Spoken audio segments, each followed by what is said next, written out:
박근혜 대통령의 생활 기록부, 그러니까 그것이 지금 공개가 됐는데요. 그거 CG로 한번 보여주시겠어요? 예, 자 화면에 이제 나오게 될 텐데, 자 1학년 때 초등학교 1학년 때는 특정 아동들과만 노는 습관이 있다. 그리고 3학년 때는 자존심이 강한 어린이다. 4학년 때는 약간 냉정한 감이 흐르는 편이다. 네. 자, 이효성 교수님, 특정 아동들과만 노는 습관이 결국 최순실하고만 접촉하는 습관으로 이어지지 않았을까? 그게 습관이네요. 예. 네. 이게 뭐 물론 이렇다고 해서 초등학교 1학년이면은 만 7세, 이제 만 7, 8세 정도 되는데 이때의 어떤 성격적 특성이 성인기까지 완전히 연결되느냐 꼭 그런 예. 건 아니에요. 그리고 특별히 지금 이게 1, 3, 4학년 이때는 중학교 가기 전이기 때문에 이른바 5.16 전인 거죠. 예. 그래서 사실상 그 아버지였던 박정희 대통령이 권력을 갖기 전이기 때문에 아마 꽤나 객관적인 서술이 아닐까 이렇게 판단이 드는데, 일단 지금 현재 박근혜 대통령이 보이고 있는 몇 가지 특성들은 있죠. 일부인들과만 만나고 있고 자존심이 굉장히 강하고 그다음에 보다 좀 차가운 감이 흐르는 편이다. 이런 것들은 우리가 박근혜 대통령의 그 과거 시절부터 꾸준히 봐왔던 거잖아요. 근데 성격은 기본적으로 잘 변하지 않습니다. 흔히 생애 일관성을 가지고 있다 이렇게 이야기하는데, 이런 성격들이 성장기를 거치면서 조금씩 그 사회화가 일어나고 예. 사회화를 통해서 예를 들어서 뭐 다른 아동하고 다른 청소년하고도 놀고 자존심도 조절이 가능해지고 냉정이 조금 더 온정으로 넘어가고 이럴 수 있는데, 이 과정을 잘 거쳤을 가능성이 좀 낮죠. 왜냐, 굉장히 제한적이고 그다음에 안정된 환경에서 자란다는 명목하에 주변에 굉장히 좋은 말들만 해주는 사람들만 있었을 가능성이 높기 때문에 예. 이 부분이 지금까지 1, 3, 4학년 때 이런 사실 아동기의 특성이 아직까지 남아있을 자, 가능성이 있다고 봐야죠. 고등학교 때 생활 기록부를 한번 살펴볼까요? 고등학교 때 생활 기록 한번 보여주시죠. 매사가 훌륭하며 타의 모범적임, 단 하나 지나치게 어른스러움. 이거 사실 저는 이게 부모의 입장에서 이거 보면 좀 가슴 아팠을 것 같아요. 그리고 지나친 신중성 때문에 과묵하다.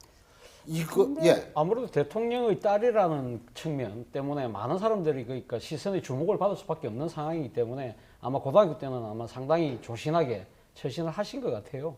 근데 지금 제가 봤을 때는 이 지금 박근혜 대통령의 지금 심리적 상태가 지금 아까 제가 대통령의 딸이라는 부분을 이야기했습니다만, 박근혜 대통령 입장에서 보면 부모가 두 분 다 흉탄에 의해서 돌아가신 그 비극적인 사건, 그것이 특히 아버지 같은 경우는 최측근 참모에 의해서 그렇게 비극적인 사태를 맞이하지 않았습니까? 그 뒤로 박근혜 대통령 마음속에 자리 잡은 것이 소위 말 중요한 키워드가 배신이라는 거죠. 박근혜 대통령이 집권하고 난 뒤에도 자신과 약간 뜻을 달리하는 정치인들을 배신의 정치라고 찍어내기 했지 않습니까? 예. 그렇기 때문에 지금 현재 벌어지고 있는 양상들도 상당히 아마 배신 트라우마, 배신의 키워드로 해석하고 있지 않느냐 하는 생각이죠. 그러니까 최순실 씨의 국정농단에 대해서 국민 싫어하는 일을 왜 하고 다녔느냐. 그리고 또 하나는 또 지난번 2차 사과문 때문에 특정 개인이 이권을 챙기고 위법 행위를 저질렀다고 하니 본인 스스로도 최순실 씨에게 일종의 배신을 당했다. 그러면서 본인 스스로를 자연스럽게 피해자 코스프레를 가는 거죠. 자기가 피해자인 것처럼 생각하게 되고, 그렇기 때문에 검찰 수사가 결과가 나왔을 때도 그걸 인정할 수 없는 거죠. 상상과 추측에 의한 그러니까 사상 누각이라고 하는 거죠. 그래서 이러한 배신의 기초에서 사고를 하기 때문에 결국 어느 단계로 가느냐면 분노를 하게 되는 거죠. 분노를 해서 지금 어떻게 검찰이 나한테 이렇게 공격할 수 있느냐. 또 하나는 콘크리트 지지층을 그 지지를 보여줬던 내 지지층들이 왜 이렇게 나는 잘못한 게 없는데 돌아서느냐. 그렇게 지금 이제 분노를 하고, 이것이 어떤 식으로 나가냐면 오기 정치로 이어지는 거죠. 그렇기 때문에 나는 버틸 수 없다. 차라리 자신이 상당히 집착했던 또 하나의 키워드가 원칙이거든요. 원칙대로 법대로 하자. 이렇게 지금 버티는 거죠. 저는 그런 심리 상태가 지금 이어지고 있지 않나 하는 생각인데, 문제는 그 와중에서 결단나는 거는 예.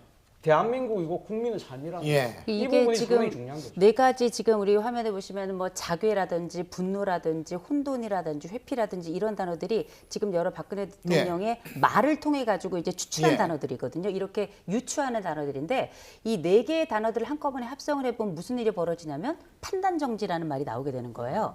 지금 사실상 어떤 뭐 본인의 심경이라든지 아니면 앞으로 어떻게 할 것인지에 대한 이야기를 뭐 그 전에는 뭐 국정에서 약간 활동을 할 것처럼 것처럼 이야기했는데 완전 칩거 상태로 들어간다는 건 지금 이 네 가지 여러 가지 단어들을 이제 우리가 하나의 집으로 만들어 보자면 거기에 들어가서 나올 수 없는 지경인 겁니다. 사실상 지금의 이 상황을 볼 때에는 박근혜 대통령은 완전히 예. 코너에 몰려 있다고 볼 거고요.